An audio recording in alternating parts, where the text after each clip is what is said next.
the NFL in the early stages of the 2002 season is proving once again that it is by far the most popular sport, the most compelling sport in America today, and part of the reason is in its unpredictability.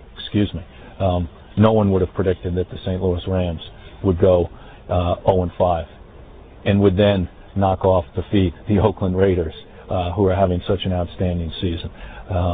You have teams such as the Miami Dolphins, the Denver Broncos, playing extremely well. You simply cannot predict on any given Sunday or weekend in the NFL, or Monday night for that matter, what team is going to win. There is such a strength of competitiveness across our league. There are so many great athletes and great teams that as a result, it's just compelling sport. It's compelling drama. You have more overtimes. You have more points being scored.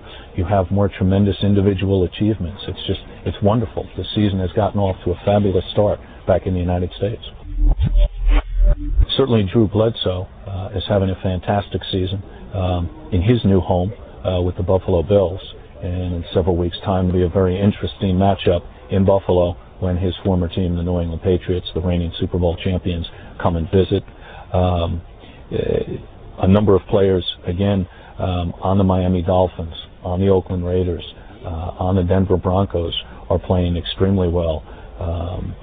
But really, it's hard to single out any one or two individual players, because each week when you pick up the papers and you look at the results, you see such outstanding accomplishments on offense and defense. So again, it's just a tribute to the overall strength of the league, of the game, and that strength is really borne by the players, the great athletes who play our sport. It's a tremendous accomplishment by Michael Lewis, certainly, and the New Orleans Saints were very happy, of course. But I think it's also evidence of the kind of football player who comes and plays in NFL's Europe League. It's really a testament to the outstanding athletes and players that we now have in our league. Certainly Michael Lewis. There are several kickers who are performing well.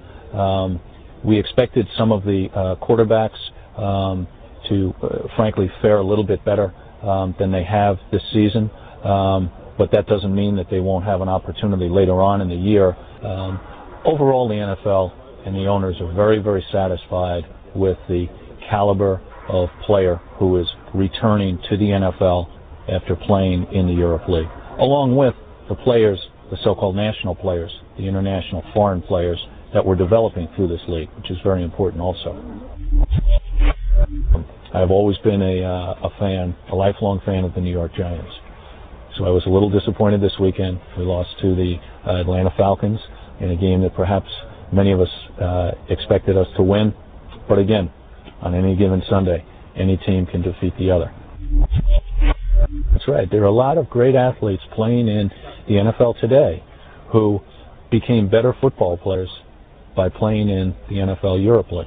And you may have heard the commissioner earlier in the year when he was over in some of our Europe League markets visiting, mentioning how part of his vision is that one day you'll see many more highly skilled, quality foreign athletes, German players, other European players, Mexican players, Japanese players, competing in this league.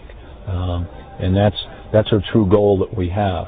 And it's not a matter of if, it's a matter of when, in our opinion, you will begin to see in the NFL foreign-born athletes competing at the highest level on teams in the National Football League.